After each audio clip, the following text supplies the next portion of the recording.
Assalamualaikum, Bismillahirrahmanirrahim. This is Dr. Jubilee Shahid, and the topic which we are going to discuss today, first of all, is insomnia, and then we will discuss sleep apnea.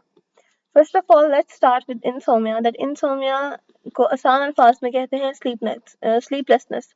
या तो patient को सोने में मसला आ रहा है कि वो सो नहीं पा रहा, उसको नींद नहीं आ रही, या अगर वो सो गया तो स्लीप को मेंटेन करने में उसको मसला आ रहा है। जितनी मर्जी थकावट है, जितना मर्जी वो थका हुआ है और जितने घंटे बेशक वो नहीं सोया, लेकिन जब उसको फिर भी नींद नहीं आ रही और फिर भी वो अपनी स्लीप को मेंटेन नहीं कर पा रहा, तो हम पेशेंट को कहते हैं कि इसको इंसोमिया के डिफरेंट कॉजेस हो सकते हैं, जिसको हम वन बाय वन डिस्कस करते हैं। फर्स्ट ऑफ ऑल हमारे पास आ रहा है स्लीप टाइम जोन चेंज। इसमें यह है कि अगर आपने एक कंट्री से दूसरी कंट्री में ट्रैवल किया है कि जहाँ पे टाइम जोन्स का फर्क है, जैसे पाकिस्तान और सऊदीया में 2 घंटे का फर्क है। अब यहाँ पे आपका जो सोने का टाइम है और जो वहाँ पे टाइम है, अगर आप कंपेयर करें तो 2 घंटे का फर्क आएगा। अब बात यह है कि जब आपका टाइम जोन चेंज हो रहा है तो आपकी बायोलॉजिकल क्लॉक अफेक्ट होगी। उस बायोलॉजिकल क्लॉक को आपने मेंटेन रखना है। इसका एक हल ये है कि जब आप किसी भी दूसरी कंट्री जाएं जहाँ पे टाइम जोन चेंज है, तो आप प्लेन पे मत सोएं। जब आप वहाँ पे पहुँच जाएं और अगर आपको बहुत ज़्यादा नींद आ रही है तो कोशिश करें आप खुद को डे लाइट में लेके जाएं, या कह लें कि कोई ऐसा तरीका अपनाएं कि आप अपने नॉर्मल टाइम पे सोएं। जैसे पाकिस्तान के अंदर आप रात को 9 बजे सोते हैं, तो जब आप दूसरी कंट्री में जाएं तो भी वहाँ पे आप 9 बजे सोएं। ऐसा नहीं हो कि आप अपना बेड टाइम जो है, उसका जो सोने का टाइम है वो चेंज करें। मतलब जो आपका बेड टाइम है वो बेसिकली चेंज नहीं होना चाहिए, ठीक है। और अपना बेड टाइम उसी बेस के ऊपर रखें जब आप पाकिस्तान में सोते थे। इसके अलावा ये है कि आप लाइट को देखें, इंपॉर्टेंट फैक्टर है ये, रीसेट करता है आपकी सॉरी बॉडी क्लॉक को, कि जब हमारी बॉडी लाइट देखती है तो इट मीन्स कि उसके अंदर ऐसी चेंजेस आती हैं कि उसको पता होता है कि उसने अभी नहीं सोना। और इसके अलावा बात ये है, जो दूसरा कॉल आता है वो है ब्लू लाइट। ये वो कलर है जो हमारी बॉडी के साथ बहुत ज़्यादा मैसअप करता है, ठीक है। और बात ये है कि blue light messes with your body's ability to prepare for sleep because it blocks a hormone called melatonin that makes you sleepy, ठीक है। अब मेलेटोनिन एक हार्मोन है जो हमें सोने में हेल्प करता है, मतलब वो हार्मोन हमें स्लीपी या कह लें कि स्लीप इंड्यूस करवाता है। अब स्लीप इंड्यूस हो रही है मेलेटोनिन की वजह से, और ब्लू लाइट जो है उसको अफेक्ट कर रही है, ठीक है। इसलिए ब्लू लाइट फिल्टर भी होते हैं फोन्स और लैपटॉप्स वगैरह में, ताकि आपकी जो स्लीप साइकिल है वो अफेक्ट ना हो। आपने यूजुअली देखा होगा आपके मोबाइल्स में फंक्शन होंगे ब्लू लाइट फिल्टर्स के, वो इसी वजह से हैं कि ब्लू लाइट आपकी इस हार्मोन को अफेक्ट कर रही है। अगर ये हार्मोन अफेक्ट हो रहा है तो आपकी सर्कैडियन रिदम अफेक्ट हो रही है, यानी बायोलॉजिकल क्लॉक अफेक्ट हो रही है, और इट मीन्स कि आपको स्लीपलेसनेस का मसला आ सकता है। इसके अलावा जो नेक्स्ट एक रिदम है वो है सर्केडियन रिदम, जिसकी हमने अभी बात की कि सर्केडियन रिदम या सर्केडियन साइकिल एक नेचुरल इंटरनल प्रोसेस है जो कि आपकी रेगुलर स्लीप वेक साइकिल को अफेक्ट कर रहा होता है, और ये 24 आवर्स का साइकिल होता है। हमारे पास एक जो ईयरली रिदम भी होता है, फिर सर्केडियन रिदम भी होता है। ये आपने बायोलॉजी के अंदर स्टडी किया होगा। The natural cycle of physical, mental and behavior changes that the body goes through in a 24-hour cycle, उसको हम circadian rhythm कह रहे हैं। ब्लू लाइट की हमने बात कर ली थी। इसके अलावा कुछ और सिम्टम्स ये हैं कि आप कब कह सकते हैं कि आपको इंसोमिया है, मतलब आप कब डायग्नोस कर सकते हैं। तो ये ऐसा तब होगा जब आपको नींद नहीं आ रही, इवन आप बहुत ज़्यादा थके हुए हैं, या आपने नींद अपनी पूरी की है लेकिन इसके बावजूद भी आप थकावट का शिकार हैं, और आपको रेस्टलेस स्लीप है, और आपको एग्जॉशन है जब आप नींद से बेदार हुए हैं। तो ये सारे सिम्टम्स हैं जो इंसोमिया को डायग्नोस करते हैं। कॉमन ट्रीटमेंट टाइप्स के अंदर हमारे पास सबसे पहले तो आता है कि अगर पेशेंट को एंजाइटी या डिप्रेशन का मसला है तो वो सबसे पहले हल किया जाए। ड्रग्स जैसे कि एंटीहिस्टामिन्स, बेंजोडाज़ेपिन्स और एंटी डिप्रेसेंट्स वगैरह यूज़ किए जा सकते हैं।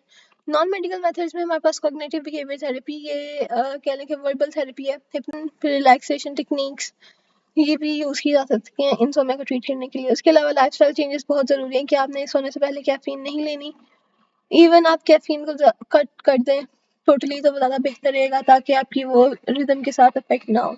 और रात को सोने से पहले तो बिल्कुल भी नहीं, क्योंकि जब कैफीन या अल्कोहल वगैरह बॉडी में एक्ट करना शुरू करती हैं तो ये इनका टाइम फ्रेम होता है जब ये बॉडी में जाने के बाद एक्ट करना शुरू करती हैं, और तब जब आपको नींद आ रही होगी तो ये आपकी बॉडी के साथ, मेटाबॉलिज्म के साथ मैसअप करके आपको सोने नहीं देंगी। Hypnosis is the induction of a state of consciousness. Hypnotics medicine भी होती हैं हमारे पास जो कि इंड्यूस करती हैं, एक्सटेंड करती हैं या इम्प्रूव कर देती हैं क्वालिटी ऑफ स्लीप को, और कह लें कि जो बार बार जागना है नींद के दौरान उसको कम कर देती हैं। Hypnotic commonly known as sleeping pills, और ये हमारे पास साइकोएक्टिव ड्रग्स हैं जो कि प्राइमरली इंसोम्निया को ट्रीट करने के लिए यूज होते हैं। इसकी दो टाइप्स होती हैं हमारे पास, सेडेटिव हिप्नोटिक्स जिसके अंदर हमारे पास आती है हमारे पास दो मेन टाइप के सेडेटिव हिप्नोटिक्स होते हैं। हिप्नोटिक्स हमने कह लिया कि वो मेडिकेशंस हैं जो स्लीप इंड्यूस कर रहे हैं। सेडेटिव भी सेडक्शन से ही है, मतलब एक ही काम है इनका, एक ही चीज है।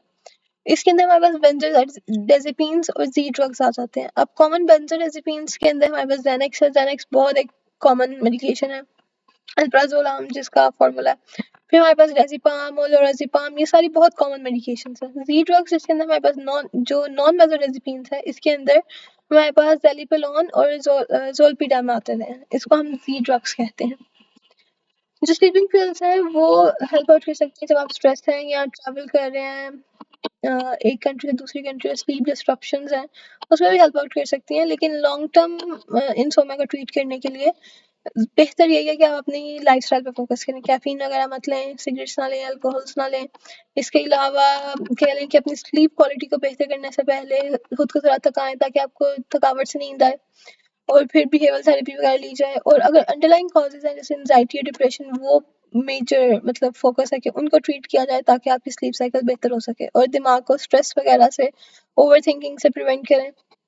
स्ट्रेस है तो उसको उसको कोप अप करने के डिफरेंट मेथड्स हैं, उनको इम्प्लीमेंट करें। स्लीप मेडिकेशंस में हमारे पास ये कुछ मेडिकेशंस हैं जो कि दी जाती हैं, इनको आप देख सकते हैं। Side effects of prescription sleeping pills. अब स्लीपिंग पिल्स हैं तो जाहिर है इनके जो साइड इफेक्ट्स हैं वो भी होंगे। इसके अंदर मेन जो चीज़ आती है, अगर आप स्लीपिंग पिल्स दे रहे हैं सेडेटिव टू ट्रीट डिप्रेशन, मतलब डिप्रेशन को ट्रीट कर रही है दवाई लेकिन साथ सिडक्शन भी है, तो उसका सबसे पहला कौन आता है, जो मेजर कॉज है वो है कॉन्स्टिपेशन। पेशेंट कंप्लेन करता है कॉन्स्टिपेशन की, लेकिन यहाँ पे हम जो बात कर रहे हैं ये नॉर्मल स्लीपिंग पिल्स ही कर रहे हैं। जैसे डिजीनेस आ गया, headache, diarrhoea, nausea, prolong drowsiness आ गई कि पेशेंट नींद की हालत में ही रहेगा। एलर्जिक रिएक्शंस आ सकते हैं। Sleep related behaviour such as driving या eating when not fully awake, ठीक है, मतलब नींद में वो काम करेगा, उसे याद भी नहीं होगा, उसकी मेमोरी भी अफेक्ट होगी। Day time memory and performance problems. Anti depressants with sedative effects, ये मैं पीछे बात कर रही थी कि अगर एंटी डिप्रेसेंट्स और सेडेटिव इफेक्ट्स हैं तो इनके भी बहुत ज़्यादा कॉजेज हैं, और नॉर्मली जो कॉमन एंटी डिप्रेसेंट है जिसका सेडेटिव इफेक्ट है वो है डिप्राल, लेकिन कॉन्स्टिपेशन इसका एक बहुत मेजर साइड इफेक्ट है। पेशेंट को बहुत सिवियर कॉन्स्टिपेशन रहती है, और ये तब प्रिस्क्राइब की जाती हैं when patient is suffering from depression, और ताकि उसकी जो नींद है वो रेगुलेट रहे। Side effects of anti depressants with sedative effect, इसके अंदर ये आ रहा है कि पेशेंट का मुंह खुश्क रहेगा, प्रोलॉन्ग ड्राउजीनेस इसके अंदर भी है, हेडेक भी है, light headedness, changes in weight, irregular heart beat, constipation and diarrhoea, suicidal thoughts भी आ सकती हैं पेशेंट को, day time memory and performance problems. Insomnia prevent करने के लिए avoid taking naps, avoid alcohol, caffeine, tobacco, try not to eat too late, ठीक है, टाइम पे खाना खाएं ताकि उसकी डाइजेशन प्रॉपर हो, और आप ठीक तरह से आपका मेटाबॉलिज्म मेंटेन रहे, तो आपकी जो बायोलॉजिकल क्लॉक है वो मेंटेन रहे। Limit screen time before bed, maintain a healthy lifestyle and have a consistent sleep schedule. अब बात करते हैं स्लीप एपनिया की। स्लीप एपनिया हमारे पास एक कॉमन डिसऑर्डर है, लेकिन ये बहुत सीरियस है। इसका ये है कि जब आप सो रहे हैं तो आप सांस लेना भूल जाते हैं। If the amount of oxygen in the blood gets abnormally low, the rest of the body cannot function appropriately. This is referred as sleep-related hypoxemia. ठीक है, इसके अंदर ये है कि आपका जो एयरवे है वो रिपीटेडली ब्लॉक हो जाता है और आप ब्रीदिंग स्टॉप कर देते हैं, यानी आप सांस लेना भूल जाते हैं। आसान अल्फाज में आप ये कह सकते हैं। जब ऐसा होता है तो आपको गोता लगता है या आप बहुत जोर से हराटे लेते हैं, और जब आप उठते हैं तो आपकी बॉडी और ब्रेन में ऑक्सीजन डेफिशिएंसी होती है। ये बहुत सीवियर डिसऑर्डर है और ये बहुत कॉमन भी है। पेशेंट्स के अंदर जो जो जिनको स्लीप एपनिया का मसला है, उनका जो अपर एयरवे मसल्स हैं, हमारे पास अपर और लोअर एयरवे मसल्स होते हैं उसमें जो अपर है, यानी जो सॉफ्ट टिश्यूज है हमारे थ्रोट के अंदर, वो टेम्परेरी रिलैक्स कर जाते हैं, जिसके अंदर हमारे पास लैरिंक्स के मसल्स वो नैरो हो जाते हैं और वो tend to collapse for a temporary period of time during sleep, यानी वो टेम्परेरीली कोलैप्स कर गए। अब जब वो रिलैक्स होकर कोलैप्स कर गए तो इट मीन्स कि जो ऑक्सीजन एक्सचेंज है वो पॉसिबल नहीं रहा और इसकी वजह से हमारा लोअर ऑक्सीजन लेवल जो है ब्रीदिंग स्टॉप कर देता है। मतलब अब जब वो कोलैप्स करेगी तो अल्टीमेटली ऑक्सीजन नहीं कह लें कि ऑक्सीजन का एक्सचेंज पॉसिबल नहीं होगा, तो जाहिर है कि जो ब्रीदिंग है वो पॉसिबल नहीं होगी। तो इट मीन्स कि जो बंदा है वो सांस नहीं ले पाता। Common symptoms of sleep apnea में याद है कि you wake up during the night with a dry or a sore throat, you snore loudly, you wake up from time to time choking, you feel extremely sleepy during the day, you lack energy in general, you suffer from headaches, and you feel tired and irritable. What causes sleep apnea? In adults, more common cause of obstructive sleep apnea यानी obstruction इस sense में कि मैंने पीछे बात किया कि आपके जो upper respiratory tract के muscles हैं जो कि soft tissues हैं वो basically बहुत ज़्यादा relax कर जाते हैं, relax करके वो collapse कर जाते हैं, collapse कर जाते हैं तो एयरवे एक्सचेंज पॉसिबल नहीं होता। जब एयरवे एक्सचेंज पॉसिबल नहीं होता तो पेशेंट के लिए ब्रीदिंग करना पॉसिबल नहीं होता, तो अल्टीमेटली वो सांस रुक जाता है। आसान अल्फाज में कहते हैं कि सांस लेना भूल जाता है। अच्छा, अब कॉमन कॉज में आ सकता है एक्सेसिव वेट और ओबेसिटी और सॉफ्ट जो कि एसोसिएटेड है माउथ और थ्रोट के साथ। जब थ्रोट और टंग के मसल ज़्यादा रिलैक्स हो जाए तो एयरवे जो है वो ब्लॉक हो जाता है। एक्सेसिव बॉडी वेट जो है वो मजीद स्लीप अपने में कंट्रीब्यूट करे क्योंकि हमारा जो अपर एयरवेज पे है उस पर प्रेशर बहुत ज़्यादा लग रहा है। जब उसके ऊपर प्रेशर ज़्यादा लग रहा है ड्यू टू द ओबेसिटी तो उसके क्लैप्स होने के चांसेस ज़्यादा हैं। जब क्लैप्स होने के चांसेस ज़्यादा हैं और इसके अलावा दूसरी बात ये है कि हमारे पास जितना उसके ऊपर फैट की लेयर होगी ना उतना उसका न्यूरोमस्कुलर कंट्रोल कम होगा। ठीक है, एक तो प्रेशर ज़्यादा है ऊपर से न्यूरोमस्कुलर कंट्रोल भी कम है तो अल्टीमेटली स्लीप अपनिया होने के ज़्यादा चांसेस हैं। और इसके अलावा ये भी है कि फैटी डिपॉजिट्स जो हैं वो लंग वॉल्यूम को डिक्रीज कर देते हैं और ज़्यादा डिफिकल्ट कर देते हैं पेशेंट के लिए सांस लेना। कॉमन थेरेपीज जो ट्रीटमेंट हमारे पास स्लीप अपनिया के अंदर आ रहा है वो है continuous positive airway pressure therapy की एक ऐसी मशीन जो कि पेशेंट को रात को सोने से पहले लगाई जाती है और ये एयरवेज को ओपन रखती है। जब एयरवेज ओपन रहेंगे तो आपका जो सांस का जो सारा पैसेज है या जो एक्सचेंज है वो मेंटेन रहेगा। जब वो मेंटेन रहेगा तो पेशेंट को स्लीप अपनिया का इशू नहीं आएगा और ये क्वालिटी स्लीप प्रोवाइड करने में भी हेल्प करता है। ये एक ऐसा ट्रीटमेंट है जिसके अंदर एयर प्रेशर जो है वो एयरवेज को ओपन रखता है और ये ऑब्स्ट्रक्टिव स्लीप अपनिया को जिसको मैंने पीछे एक्सप्लेन किया उसको ट्रीट करने का यूज हो रहा है। ये जो मशीन है ये मास्क के साथ कनेक्ट होती है विद अ होज और एयर प्रेशर जो है इससे जो एयर प्रेशर जा रहा है हमारे मुंह के अंदर वो एयरवेज को क्लैप्सिंग से प्रिवेंट कर रहा है और इस तरह जो पेशेंट है वो सुकून से सो सकता है, उसके जो एयरवेज है वो ब्लॉक नहीं होंगे और इसको आप तभी यूज कर सकते हैं जब आपने नैप लेना हो।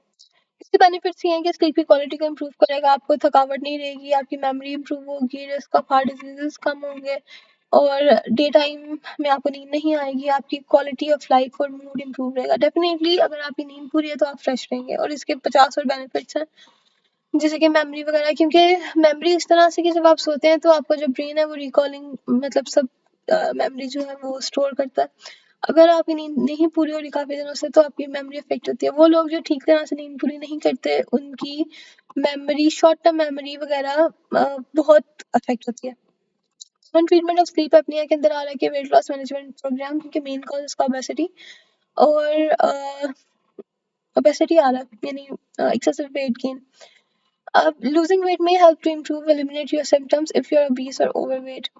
और पोजिशनल थेरेपी आ रही है। पोजिशनल थेरेपी के अंदर ये है कि जो पर्सन है वो एक साइड पे सो रहा है, ठीक है।